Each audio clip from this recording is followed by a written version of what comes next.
অনেক, এটার নাম জানো? Sir medicine crusher. কি করে এটা দিয়া?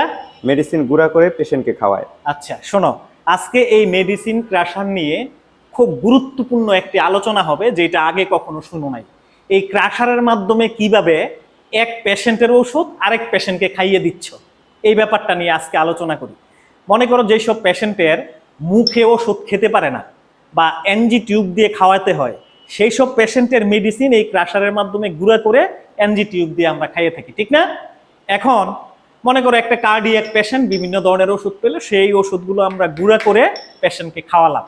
খাওয়ার পরে এইটা আমরা প্রপারলি ক্লিন করলাম না, ক্লিন না করে অন্য একটা পেশেন্টের, যেই পেশেন্টটার সার্জারি হয়েছে সেই পেশেন্টকে আমরা ওষুধ গুঁড়া করে খাইয়ে দিলাম।